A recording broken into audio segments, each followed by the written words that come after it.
At first glance, your bed can look so relaxing and refreshing, but when you look deeper, there are things that can make you absolutely shudder about your bed. So in this video, we are going to talk through some of the most disgusting things that go on with your bed and how to deal with it so that you can actually have a clean bed that you're proud of and truly excited to sleep in. And just a quick reminder, if you haven't done so already, to subscribe to the CLEANMYSPACE channel and give this video a thumbs up if you absolutely love a clean, freshly made bed. I'm sitting on a typically made bed, and we're gonna work our way from the top to the bottom as we do in cleaning and break down layer by layer what's going on a bed and how disgusting it is. So let's start with our throw blankets and our throw pillows, all right? So these are the outermost things on our bed. They are gonna get dusty. They are gonna get spills and stains on them. And we typically don't think about cleaning them all that often, but I really want you to think long and hard about what goes on these kind of decorative pieces. I mean, think about when you go to a hotel, what's the first thing you do? Well, I'll tell you the first thing I do. I rip these things off the bed. I know that they don't get cleaned. So in your room, you wanna make sure that you are cleaning these on a fairly regular basis. Now, in some cases, you might be able to remove the pillowcase cover, but for example, this one, you can't. So what you would wanna do is follow the care tag. This one says spot clean only. So for this kind of crushed velvet texture, I would just use a microfiber cloth, a little bit of soapy water, and I would kind of spot clean as needed. If you wanted to remove dust from these, because again, these are like sponges, they're sitting in your room just collecting dust on your bed, you can use a clean vacuum brush attachment to remove dust. You can also use a lint roller, but I'd stick with the vacuum to be honest. And then for these blankets, you can check the care label. These can typically be thrown in the washing machine, and I would recommend doing that about once a month. If you have pets that sleep in your room, they probably hang out on this type of blanket, and you would probably want to wash it much more frequently, maybe even once a week.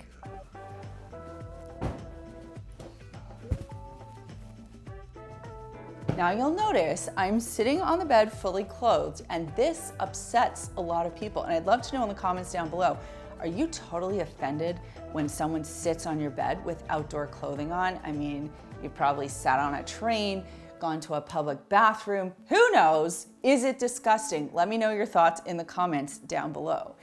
And that brings me to the point about your duvet or your comforter. Now, this is something that we don't think about cleaning all that often because the thing that we think about cleaning is typically the thing that's touching our body most frequently. This generally is not. It's sort of the top thing. So we don't clean it as often. But I really want you to think about how dirty these can get. Yeah, I'm sitting on this bed with jeans, so it would make sense that I would want to clean this on a regular basis. Again, if my daughter's in the room and she's eating and watching cartoons while I'm busy doing something, or if our pet comes in here, our cat, and she sits on the bed, or the multitude of other things that can happen on the top of your bed, trust me, it is important to clean this every now and then. Now this is a duvet cover, and let me tell you, it is annoying to take off, but you do want to clean it regularly so that it is fresh and clean and allowing you to sleep in an environment that feels healthy. So first and foremost, you're going to inspect it for stains. You're going to pre-treat those stains. You can use a spot treater of your choice. For me, I'd probably stick with something like a Puracy, maybe an OxiClean, depending on the type of stain. I would let that sit for a period of time so that the product can really soak in and remove any of those stains.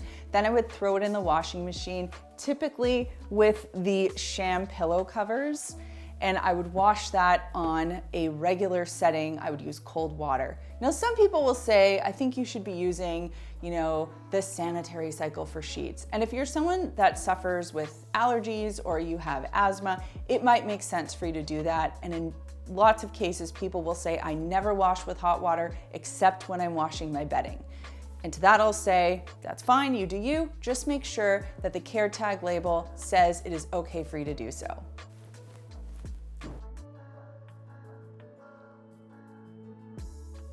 Underneath your duvet cover, you will have a duvet. Or you might not have a duvet cover and a duvet, you might just have a comforter, which is basically this thing with a print. Or you might have a quilt. So if you have a quilt, which I don't have, you would just want to launder that according to the fabric care label, and that's because it's pretty thin. And typically, in my experience, if you live in a 4-season climate or if you live in kind of a hot and rainy climate, you're more likely to have a quilt or a lighter blanket. Those are very easy to care for. Comforters or duvets is where things can get a little bit trickier because of the bulk and the size. So again, what you'll want to do is check the fabric care label, and I would say if it's a comforter and it doesn't have a duvet cover, you would want to wash it more frequently just because it is exposed to dust and stains and body oil and dander and all of that good stuff or not good stuff. But for a duvet like this that has a duvet cover, it can be washed less frequently. Typically what I find people do is they'll wash it at the beginning of the cold season and then at the end of the cold season before they wrap it up and put it away. By cold season, I mean fall and winter, like when you're freezing your butt off in bed. So for something like this could fit in my washing machine drum, and I know it could flip around easily because I have a large capacity washing machine drum. But if you have one of those smaller capacity drums, this is going to overtake it. Especially if you have one with a central agitator, it's going to be very difficult for something like this to get cleaned. So know your washing machine, know what it can handle, and if it can't handle something that's large and bulky like this, that would be the time to take it to either a laundromat and do it yourself, or to take it to a dry cleaner and let them do it for you. That way you can wrap it up, package it once it's completely dry, and store it away knowing it'll be clean for the next season. Now we've gotten down to the sheets. I'm talking your fitted sheet, your flat sheet, and your pillowcases. And when I read about this online and I read studies, people believe all sorts of different things in terms of how long they should be waiting between washing their linens. And I want to explain something, and by the time I finish explaining it, I feel like I'm really going to sell you on the fact that you should be someone who washes them more frequently. So let's think about what our sheets do, okay? We lie in our bed, we like scoot in there, get real comfortable. We chill, we sleep for hopefully 8 hours, our body is sweating, we are shedding dead skin cells, body oil is coming off of us, other things are happening between the sheets, and let me tell you, they get dirty. Then you wake up in the morning, and God forbid you're one of those people that makes their bed immediately. You're just locking all of that stuff in without even giving it the time to kind of air out and dry. So over time, your sheets really build up an odor, and kind of that stuffy, musty, sweaty smell hits you. Those are dirty linens. So according to experts, what you should be doing is laundering your sheets once a week. You want to be treating them kind of the same way you'd treat a pair of pajamas, right? Because we think about the closer a garment is to our body, the more frequently we want to wash it. And I would say sheets are pretty intimate when it comes to a piece of clothing or a garment that's close to your body. Now, if you have a medical condition that causes you to sweat more frequently, you might want to think about washing your sheets twice a week, which I know is a huge pain, but really sleeping in a fresh bed and in a room that doesn't smell, there's benefit to that. Conversely, if you're someone who sleeps in a very cold room, doesn't sweat much, and might not even spend every night in your room, you can probably stretch it to 2 weeks, but I wouldn't say to go any longer than that. I also want to let you know that dust mites love dirty sheets. They love them because it's their buffet, right? So you want to keep those sheets clean so that you can keep the dust mites at bay. And don't worry, we're going to get to dust mites in a moment.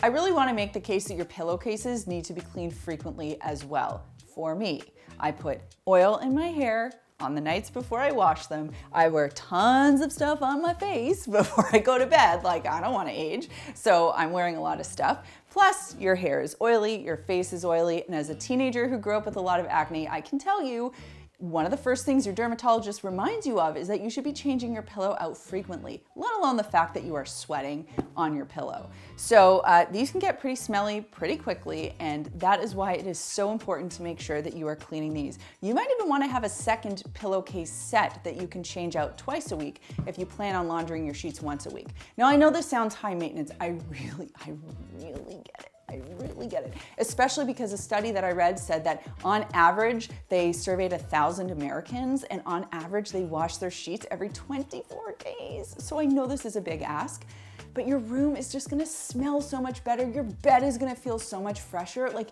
how good does it feel to get into a bed with clean sheets? I want you to have that feeling once a week.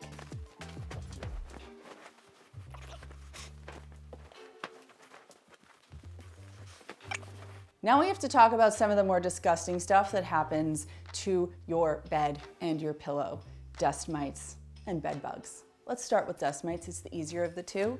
Dust mites are little critters that feed on all of the things your body sheds while you sleep. It loves sweat, it loves damp, dark environments, it loves a bed, and they love the mattress or the pillow.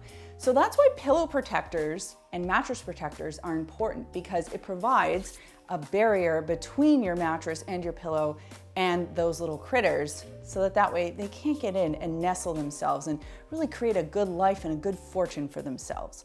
Now with dust mites, a lot of people say they have a dust mite allergy, but I want to correct something. They actually have a dust mite feces allergy. That's right, you're allergic to their poop. Now, dust mite season for us in the Northern Hemisphere is between May and October. So ideally what you want to do at the beginning of dust mite season is start vacuuming your mattress pretty aggressively, as well as your pillows. You want to keep those clean.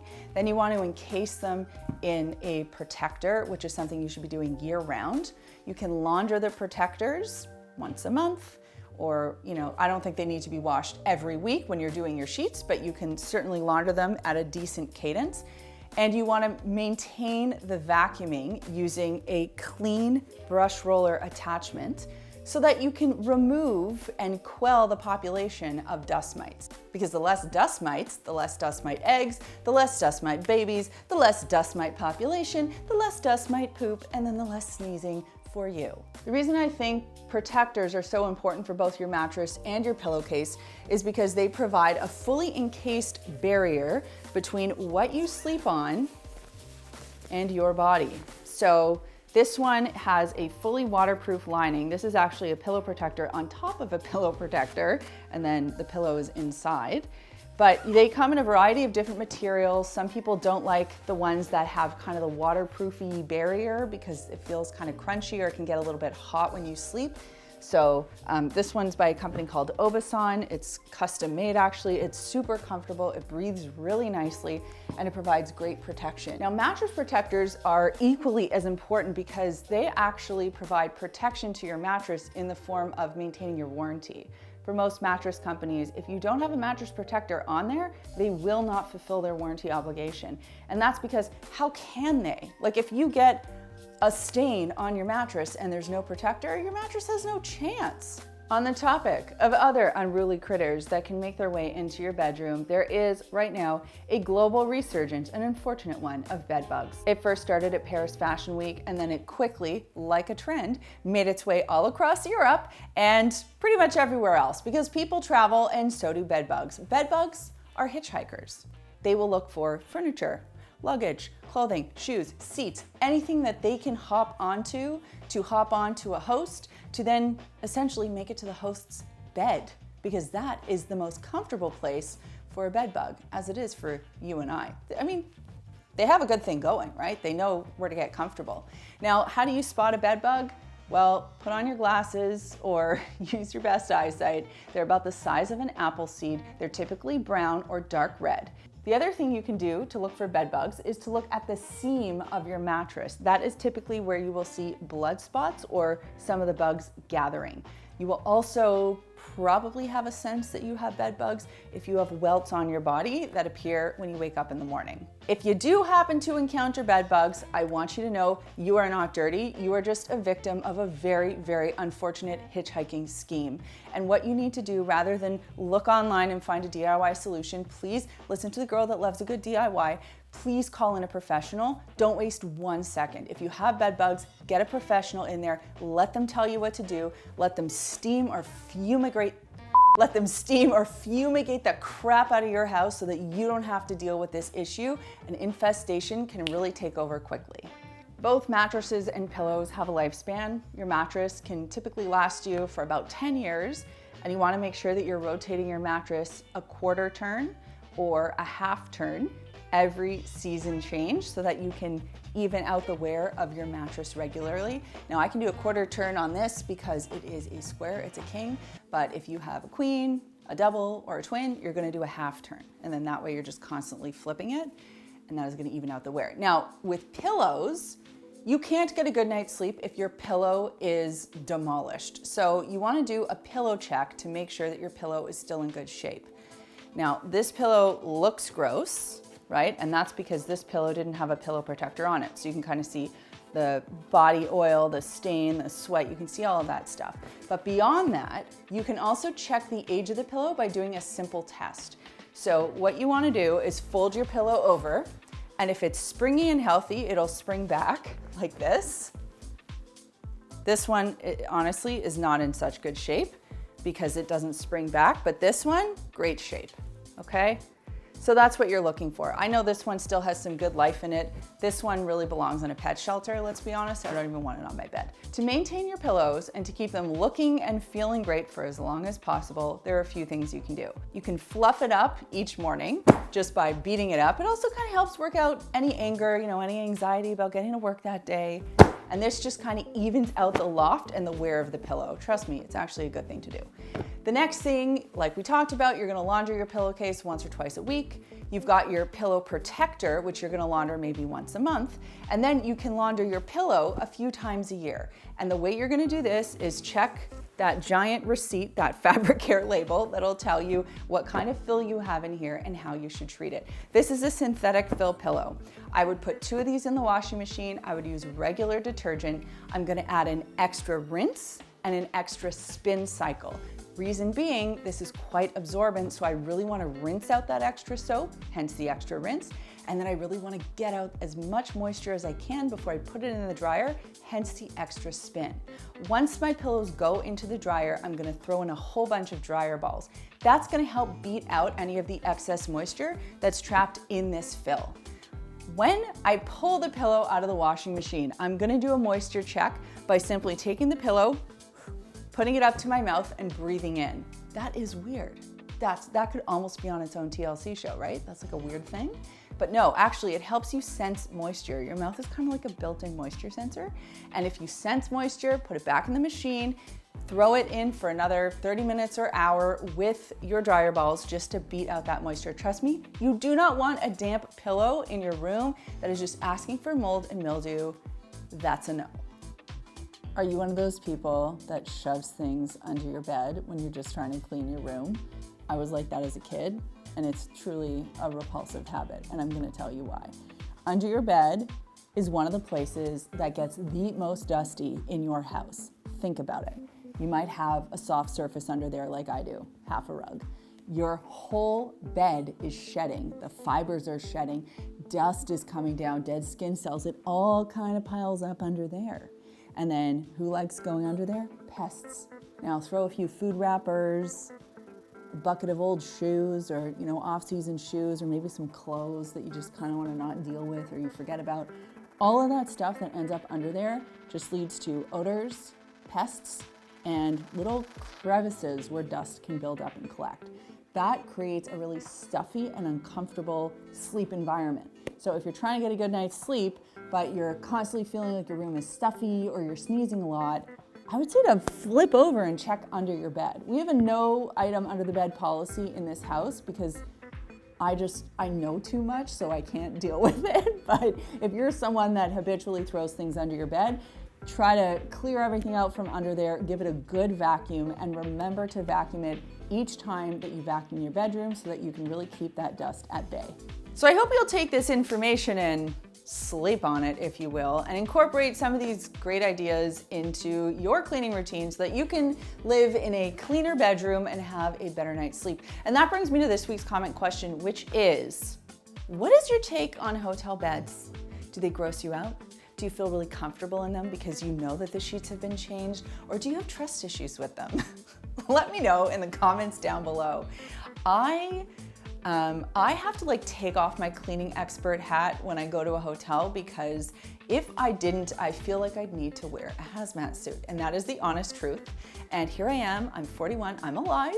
So I've made it and I've stayed in many hotels in my life, but let me tell you, I know a little too much about hotels and the smells and the odors, and I overthink it sometimes. So I'd love to know what your take is on hotel beds in the comments down below. Now I've got to go make my bed up. Thanks so much for watching, and we'll see you next time.